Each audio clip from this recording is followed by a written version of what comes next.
많은 사람들을 위해 더 좋은 뉴스를 전달하겠습니다. 지식교양 전문 채널 시선뉴스입니다.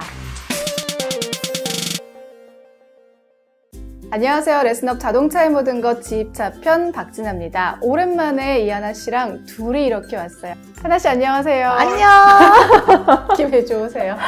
그동안 우리 너무 멀리 떨어져 있었잖아요. 그렇죠? 또 오랜만에 이렇게 둘이서 또 아주 좋은 이야기로 궁금했던 이야기들을 풀어보려고 하는데 다시 만났어. 반가워요. 반갑습니다.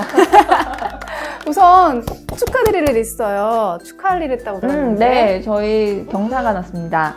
어떤 일이죠? 저희 대표님이 상을 받으셨어요. 네, 참 봉사자상이요. 네, 아주. 그쵸. 지금 아마 사진이 나가고 있을 텐데, 참 봉사라고 해서 상 이름과 얼굴이 좀 어울리지 않다라고 말할 수 있을지 모르겠지만, 아니에요. 굉장히 좋으신 분이죠. 네. 네, 맞아요. 네, 저도 가서 보고 왔는데요. 제가 더 감격스럽더라고요. 운수 없게, 물류 없게 참 많은 힘을 다했고, 그런 이바지했다 이런 의미로 상을 받았다고 하세요. 네. 축하드립니다. 박수. 네, 오늘은 신차, 중고차 뭐가 더 좋을까 이 얘기를 해보려고 해요. 사실 제가 한 차례 나눴던 적은 있거든요. 근데 한번 나눴음에도 불구하고 이거에 대한 질문, 궁금증이 아직까지도 굉장히 많더라고요. 네. 그래서 좀 더 2017년이 된 만큼 적나라하게 얘기를 해볼까 하고 정말 적나라하게 해도 돼요, 진아 씨? 한번 시작해 볼까요?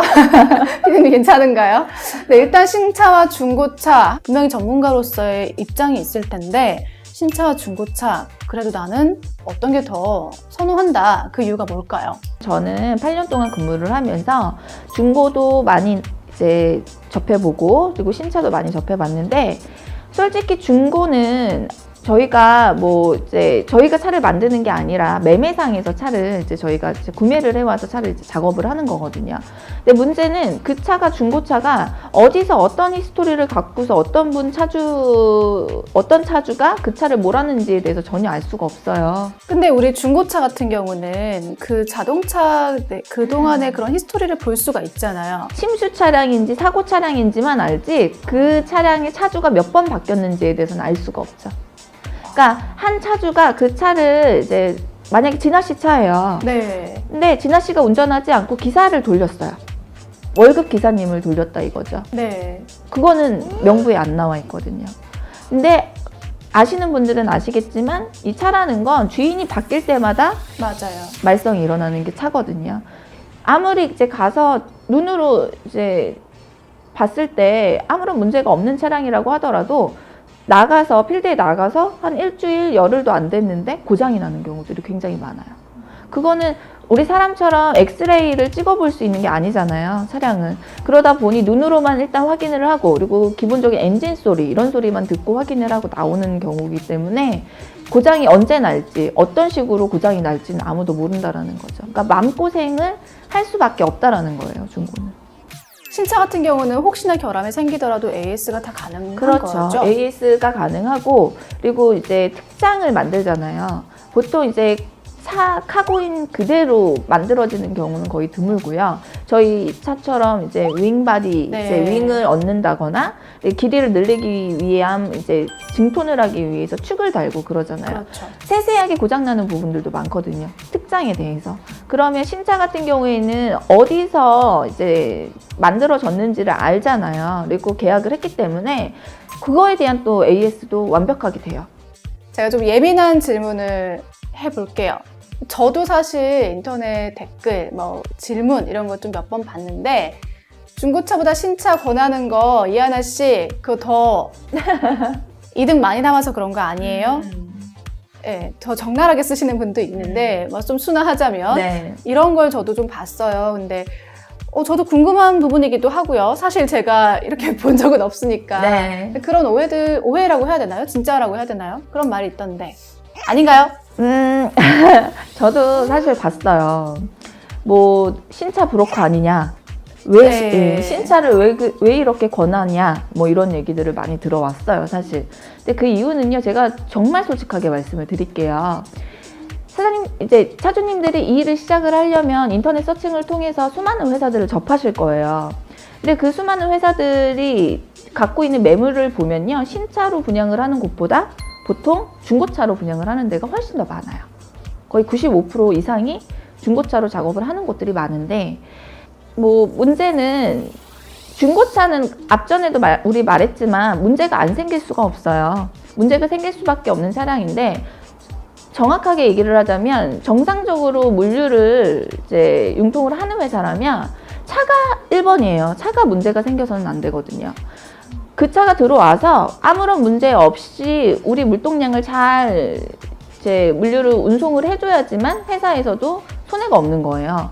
그 차가 들어와서 갑자기 차가 고장났어요. 예를 들자면. 근데 이건 승용차 개념이 아니기 때문에 아무리 짧아도 2, 3일이고 보통은 일주일 열흘씩 들어가 있는단 말이에요, 센터에. 근데 그게 회사에도 피해가 있는 건가요? 그냥 차주님한테만 매출에 피해가 있는 거 아닌가요? 일반 알선소라면 피해가 없어요. 왜냐하면 그 알선소들은 이제 차주님이 오셨을 때 차를 만들 때 일어나는 수익금이 있죠. 그쵸? 그 수익금으로 인해서 돌아가는 회사들, 즉 알선소들은 이 차가 일을 이제 필드에 나가서 매출을 얼마를 올리든지, 뭐 아니면 차가 고장이 나서 매출을 못 올리고 있든지 아무런 상관이 없어요. 이 물류회사에서 돌아가는 시스템은 물대라는 시스템이 있어요. 물류 수수료라고 그러거든요. 진아 씨가 우리 차주님이에요. 그러면 진아 씨한테 우리가 1,000만 원어치의 물량을 드리든 2,000만 원어치의 물량을 드리든 그거에 대한 뭐 정해진 수수료를 받고 돌아가는 게 정상적인 물류회사예요. 그러니까 물대가 없다라고 하는 곳은 정상적이지 않은 곳이라고 생각을 하시는 것도 괜찮아요. 그러니까 아주 기본적인 거예요. 차로서는 그냥 문제가 안 일으키게 시작을 하려면 중고보다는 회사 입장도 신차를 권해야 되는 게 맞는 거고요. 문제가 없는. 기사님 입장에서도 중고차와 신차의 가격 차이는 그렇게 크게 나지 않거든요, 사실. 왜냐면 우리는 거의 그 월 이제 할부금 기준으로 거의 많이 낸단 말이에요. 일시불로 하시는 분들은 드물어요. 근데 월 할부금을 이렇게 쪼개서 봤을 때 사실 금액은 10만 원, 20만 원, 많게는 한 3, 40만 원까지 차이가 나기는 하지만 연식이 이제 그렇다고 한다면, 근데 수리비를 생각하면 거의 한 뭐 3, 4배 정도가 나가는 게 중고라고 생각을 하셔도 무관해요. 그러면 중고를 위주로 많이 권한다는 것은 좀 안 좋게 봐도 되는 그렇게 건가요? 안 좋게만 보실 거는 아니지만, 그러니까 중고를 하든 하나를 생각을 하시면 돼요. 중고를 하든 신차를 하든 그건 내 마음이에요. 하시는 분의 마음이지만 장기적인 플랜으로 내가 생각을 하고 집차를 하시는 거라면 신차로 했을 때 보면 최대 15년까지는 타실 수가 있거든요. 그러니까 화물차는 1년에 10만을 보통 타고요. 네. 10년이면 100만이에요. 그럼 100만에서 80만 원에서 100만 정도 탔을 때 이제 보링이라는 게 있거든요. 중요 부품들을 갈아서 한 5년 정도는 너끈히 또 타세요. 본인이 이 지입차를 얼만큼 할 것인가에 대해서 생각을 해보고, 뭐 내가 차를 잘 안다면 중고차도 상관이 없죠. 하지만 내가 차를 잘 모르고 초보자다 한다면 뭐가 더 손해일까 하면 저는 제 개인적인 입장에서 제가 제 경험으로는 중고가 더 손해일 수 있다라는 생각을 하는 거고요. 그리고 또 한 가지는 굉장히 예민한 문제인데, 어떤 문제인가요? 중고차를 작업을 하는 이유. 왜죠? 알선소들이 여기는 9천만 원. 말해도 되나요? 말해도 되나요? 말해도 되나요? 네. 9천만 원. 말하고서 말해도 되나요? 하는 건 뭐죠?